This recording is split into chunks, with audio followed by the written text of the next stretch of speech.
What's up, everybody, and welcome to the Game On Improve Your Health podcast. Today's episode journey is being guided by none other than your host, Austin J, or hallucinodream, if you know him from the gaming community. And today's topic is on the importance of a good mindset. Thank you for tuning in and listening, and enjoy this episode. What's up, everybody? Thank you for those who are returning. Thank you for those who are listening.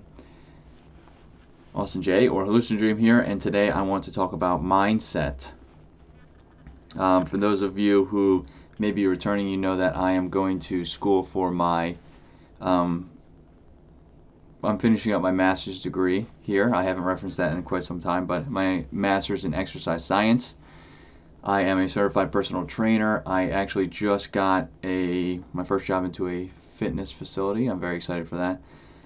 The daughter being born and the pandemic certainly put a damper on that for the time being, but we made it into a fitness facility, and I will be hopefully personal training fairly soon here. But in the course of going to in school, I learned about a wellness coaching. That was one of the courses, and the school I'm going to actually pays for the certification, and I have significant interest in becoming a wellness coach, and that's exactly what I'm going to be doing. So I'm probably going to make that my priority, is wellness coaching. Now, why I'm saying that is because I think it's important information for mindset, having a good mindset, which is what this topic is on.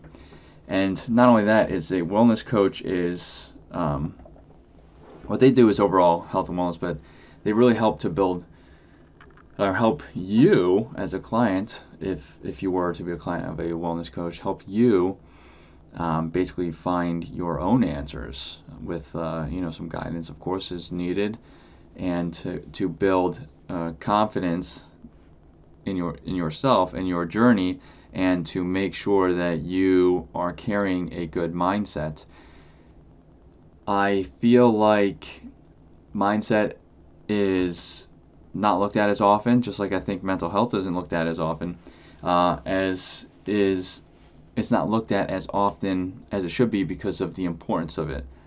If you don't have overall good mental health, I've said this in other episodes as well, it's going to be harder to start a wellness journey. It's going to be harder to continue to work on your nutrition, to continue to work on your fitness, or to maintain goals, because your mental health is, if it's in a poor state, is probably weighing on you, taking a toll on you, making those tasks more difficult, probably everyday life tasks as well.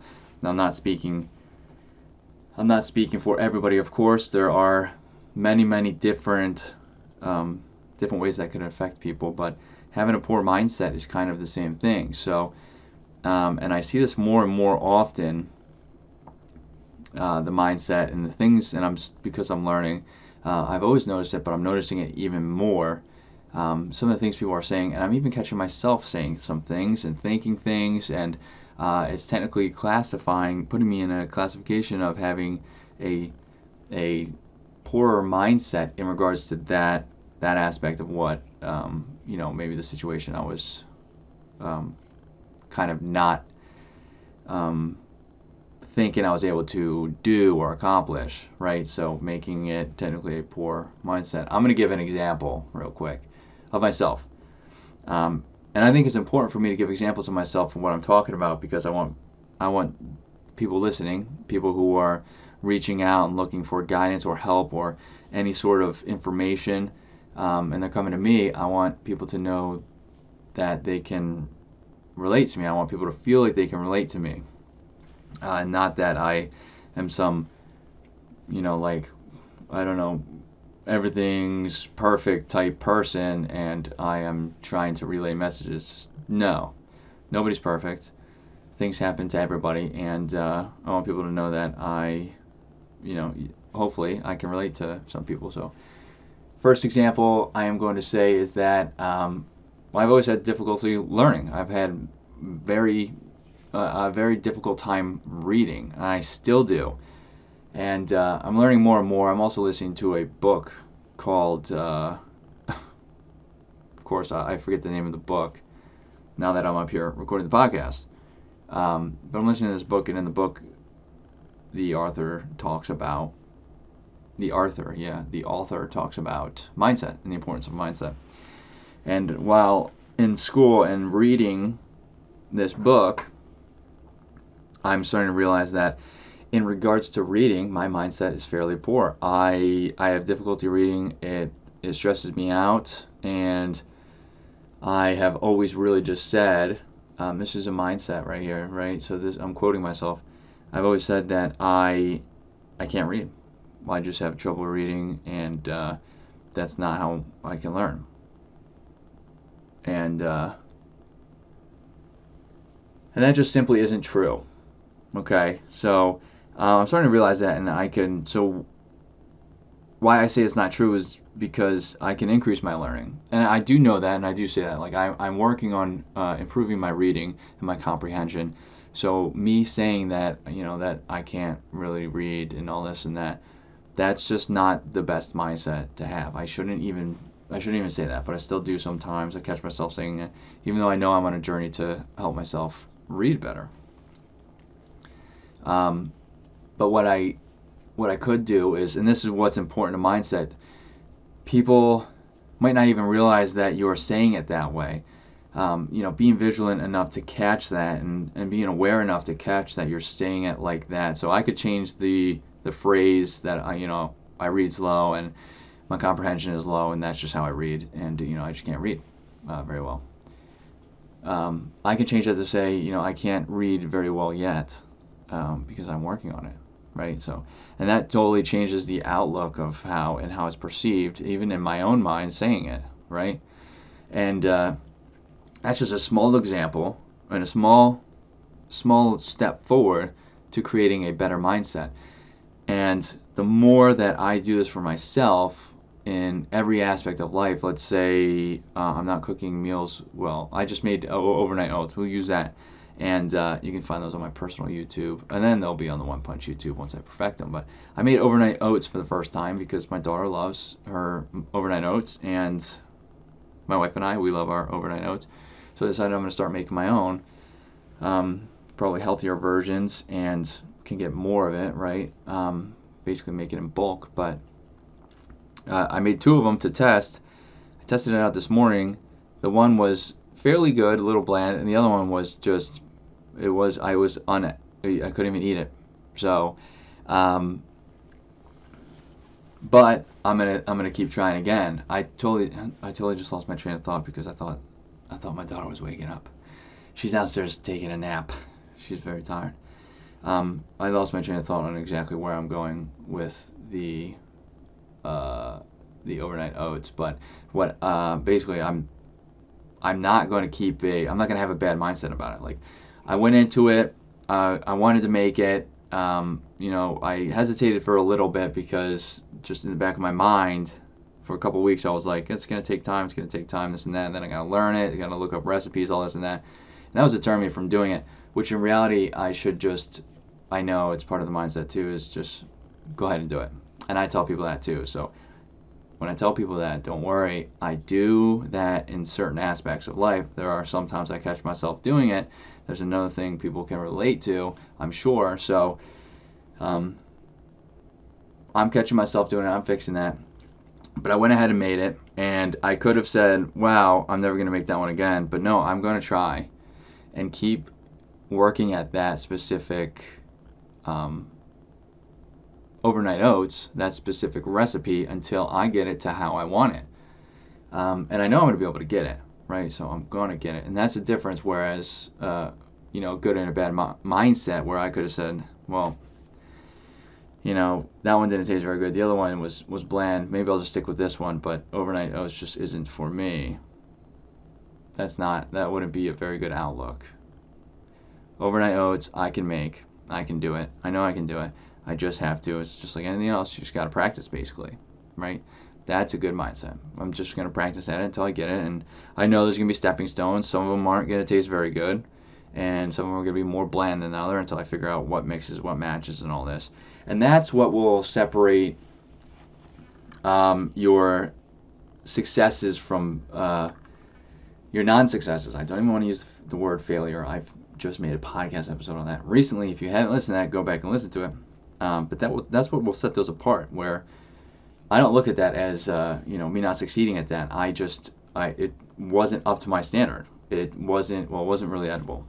So the one, but I got 50% of them because I only did two, right? So 50% is pretty good odds for making a first time making overnight oats. So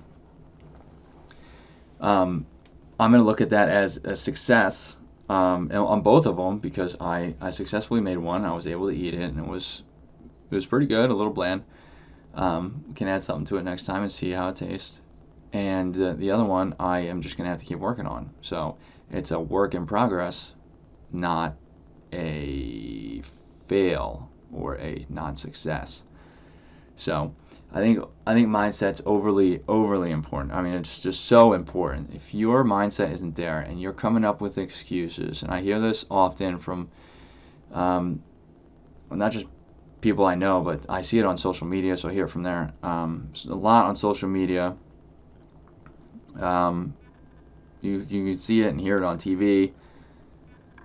There are, people may want to do something, but they'll find every excuse under the sun why they won't do it or why they can't do it. But if you really think about it, there's solutions to every aspect of what you're saying or the reason behind why you're saying you can or you cannot or will not do that specific thing that you want to do. And that is an issue. That's where the mindset's going to take over and it's going to prevent you from doing it. Let's say you're somebody who really, really, really just loves, let's say, playing the piano. You just love playing the piano. You love instruments. You love the music. You want to learn. You play sometimes when you're around a piano, but you don't have a piano. So you use that as the number one reason for why you don't practice. But let's say let's say you're in high school and there's a piano right there in school, but you don't use it because now you're saying, well, I would have to stay after school, and I just can't stay after school, right? But you're not really given another reason for why you can't stay after school, but you really want to play the piano. It's a passion of yours, right? So the excuses, I don't even want to call them excuses. I want to call them just reasons for not doing it. And I do this to myself too, all the time. Anytime I want to try something new or do something new, or even not something new, like different workouts. I want to get into calisthenics, and I have been pushing it off because I'm like, oh, I'll do it tomorrow. I gotta look up a routine and stuff because I don't really know too much about calisthenics besides for it's a lot of body weight and some of the moves that people do by doing these handstands on chairs and lifting themselves up and all this crazy stuff. It's awesome. That's what I know about calisthenics. I want to learn a little more about it, but I keep telling myself I don't have the time to do it right this second, which, talking about it, also thinking on it, which I do as well, it's just simply not true. It's just a mindset thing. Right? My mindset telling me that I can't do that or can't do it right this minute is simply just a bad mindset telling me I can't do it. So I just want to stress the importance of mindset, and I don't think that coming up or having reasons or quote unquote excuses is generally a bad thing for absolutely everything, because it's not. I mean, it's normal for that to happen. Just if I think people need to be a little more aware of how they're saying things, and how they're perceiving things, and especially on things that they want to do, hobbies, passions, careers, and try to really listen to themselves on what they're saying and see if what they're saying really is 100% true. Because usually there is a way. There is usually a way to be able to accomplish whatever it may be that you want to do, whether it's a straight shot to that, like going to school to play the piano, or maybe it's a little more difficult than that, where you have to, I don't know, maybe some of your friends have pianos and you have to talk to them about your passion and, try to, See if you can go to their house to play to the piano and then hang out with them before and after and all this stuff. You know, I mean, sometimes it's going to be a more difficult route, but it's not impossible. And I think that is something that people need to work on. And I know I am one of those people as well. I need to work on that in certain aspects. So I wanted to talk about mindset. I apologize. I apologize for the. First of all, if you're watching on YouTube, I apologize for the camera, why it's lighting up like that. But I also apologize. Like, I came up here and I instantly got tired, and I can feel I got tired because I keep losing my train of thought, which I think is strange. But I didn't feel tired walking up here, so that's interesting. But I apologize if I rambled on, and if my point that I wanted to get across got across, but in a very scattered type way. I do apologize for that, but I hope everybody understands kind of the gist of what I'm getting at, and the importance of mindset in regards to not just everyday life, but your health and wellness journey as well, and a lot of your health and wellness journey, because a health and wellness journey is something that is going to be work at first until it becomes habit, which is what we want to do. We want to build good habits, and then it basically just becomes a lifestyle, right? So mindset will contribute to a lot of that, and I want to make sure and express the importance of a good mindset. So I'm not going to drag this episode out, considering I'm starting to ramble now. Thank you everybody for joining, who has listening in. If you're watching on YouTube, all the links are on the left. If you're watching or listening on the podcast platform, all of our links will be in the description. My name is Austin J, or hallucinodream. I will be back next week. If anybody has anything that they heard that they have questions on, or anything they would like to add in regards to mindsets, I would love to talk about it in our follow-up and question and answer next week. And thank you again, and hope to see everybody next week.